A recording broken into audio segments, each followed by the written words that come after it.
पहिल्यांदा ते आलेलं विमान आणि पहिल्यांदा असं वरून गेलतं तेव्हा ते चांगलं होतं. नंतर आम्ही घराच्या बाहेरच होतो. आम्ही गुरांना खायलाही टाकलं आणि घरानंतर आलो तर आम्ही बाहेर होतो आणि ते विमान गेलेलं असं खालून आलेलं आणि खालून असं ते खालून आलं आणि ते बरोबर वरती जायचं ते असं खाली त्याला अटॅक झालं. ते बरोबर म्हणजे 8:45 तेव्हा वाजलेल्या आणि त्याचा म्हणजे आम्ही पाहिलं पण एवढा मोठा त्याचा स्फोट झाला ना ते आमच्या घरापर्यंत आला.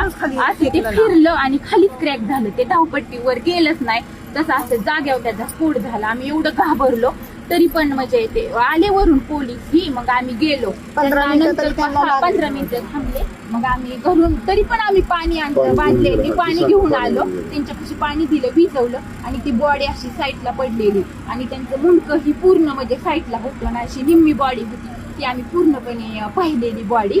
आणि नंतर ते म्हणले कापड वगैरे मग आम्ही ब्लँकेट ही सगळं गुंडाळायला दिली आणि तसं झाल्यानंतर 15-20 मिनिटांनी मग ते गाडी आली आणि ते बॉडी अशी गुंडळून नेली. वाईट झालं ते बघितल्याला आम्ही खूप घाबरलो. तुम्ही काय बघितलं? तेच बघितलं ते येऊन खाली कोसळलं. मुलं जायची वेळ नेमका टायमिंगच्या वेळ होता 9:45ला. खाली कोसळला असा भरता झाला चाक येऊन माझ्यापर्यंत आलं तिथं घरापाशी. काही आम्ही घाबरलो पोरही आम्ही पळत सुटलो पण काहीच उपयोग नव्हता तोपर्यंत. ते पर्यंत सगळं हे झालं होतं स्पष्ट झालं होतं. आम्ही म्हणजे काहीच करू शकलो नाही आता फक्त पाहिलेलं जागेवर गेले काहीच राहिलं